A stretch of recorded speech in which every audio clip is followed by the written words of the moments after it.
when we're talking about sustainable wealth, how real is your wealth? There are a lot of people that the only wealth that they can lay claim to that makes them to say that they are rich is because they have started a business. They started a business, and then there are branches of the business in different parts, and the business is producing money for them. But guess what?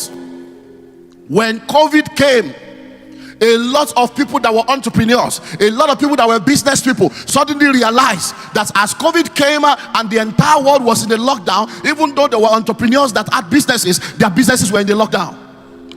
Why? Because their wealth was tied down to just their company, to just the organization that they run. And because the business was locked down, they found themselves in trouble. One of the major,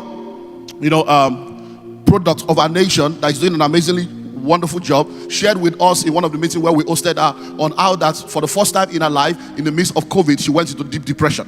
Why? Because even though she has built a business that was doing billions and they were doing cash flow in dimensions that were just out of this world, when COVID came, she suddenly realized that everything dried up. Why? Because the business they were doing, even though they had all kinds of stores and all kinds of outlets, it was all about people coming every day to buy and money flowing. And the entire business had to come into a lockdown, and she began to rethink her business model and her business system. So what that tells you, if you're going to build sustainable wealth, when you understand what true wealth is, then begin to sit down to ask yourself, how real is this wealth that I claim to have? How real is this wealth that I claim to have? I don't know if you know about Primark, and a lot of companies are folded up as a result of technology, as a result of COVID, as a result of the disruption in the economy. Primark was a company that as of 2019, they were doing billions.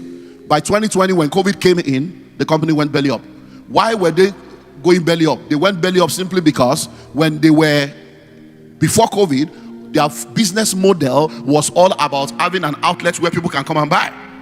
But they did not have an online, e-commerce platform. And when COVID came, because of lack of that e-commerce platform, the company was wiped out. And there are a lot of organizations like, so you can have a company, you can have a business.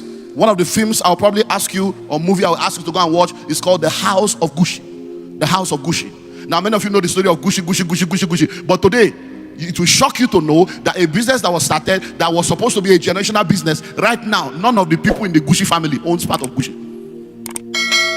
Outsiders have come to take over because of a lot of things that are part of true wealth that many people do not consider. Because you are thinking true wealth, you are thinking, I have money. Are you raising a good family? Are you raising good children? Because at the end of the day, you might build what you consider to be wealth, and when you raise irresponsible children, they will wipe it out in one day. So that's just a few things for you to think about. So let's begin to look at some of the vitals that you need to consider for sustainable wealth. What are the vitals that you need to consider for sustainable? Number one, a good name. A good name. When we talk about true wealth is not about cash. It's about assets. And one of the greatest assets you can have is a good name. One of the greatest assets you can have is the asset of a good name, is the asset of integrity. Listen to me, there are names that opens doors. And when you come into a place where your name has been made great, you have become truly wealthy. And that name, no matter where the name is mentioned, continues to open door, continues to give a leverage. So listen and listen well. If you are one of these get rich quick, covetous people that just want to make money anyhow, and you want to mess up your name all in the name of money, because at the end of the day, one thing that will help you to sustain wealth is what? Is a good name. We have what they call the Billionaires Club in Nigeria, and a lot of the billionaires we know in Nigeria are part of that club.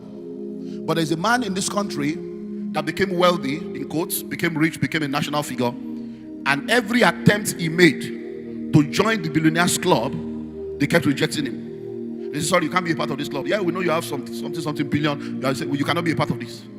And the singular reason why they did not, no, the two reasons why they did not accept him into that group is, number one, your name. Your name. Your name. When we push your name into the markets, the news that comes with your name, the controversies that comes with your name, the stories that come with your name, we don't want that kind of stuff with this group. That everybody here, when we mention their name, nobody will say this about them.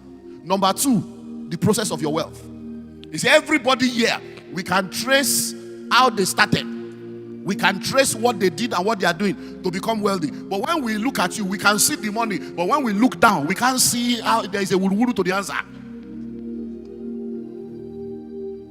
And this was in the 8 days of this guy. If I mention his name, many of you will know him. 8 days of this guy, he was playing in hospitality, playing in oil and gas, playing in the aviation industry, playing today. It's nowhere to be found. He's still alive, but nobody reckons with him anymore. Why? Because like Nee was saying in the first session, it's not about what you do now. Just come out and within 2-3 days, 2-3 years, you are making money and you say you are collecting money. No. It's not that. It's after 10, 20, 30, 40, 50 years.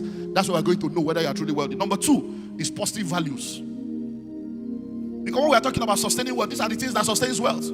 Positive values.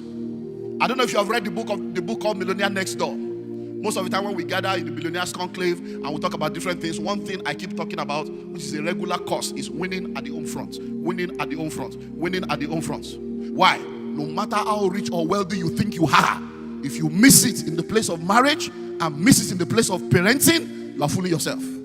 As I stand before you today, I can tell you stories upon stories upon stories of people that used to be very rich, but marital problem, children problem, wipe them out. All of us know Bill Gates. You think that because he has money, all is well at home until Bill Gates divorce. All of us know Elon Musk. Just this year, the daughter has come out to reject the father.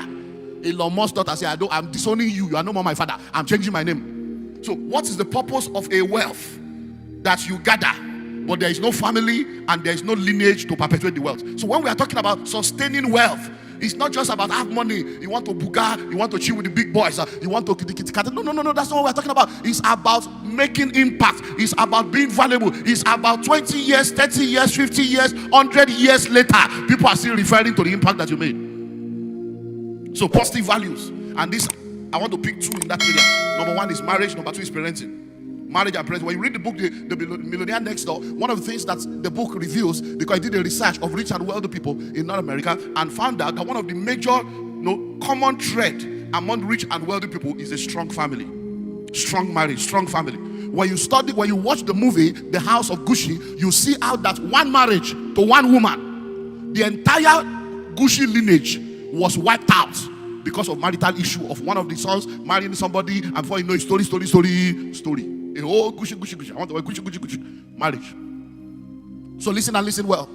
As a young man, as a young woman, you are listening to me right now. In the pursuit of wealth, understand the place of a strong relationship. You don't want to get involved with a guy or a lady that is not going in the same direction as you. And then you don't want to get married and then begin to raise children that are not raised with the right kind of values that will help to perpetuate what you have done, because in your lifetime they can sell you and sell your assets.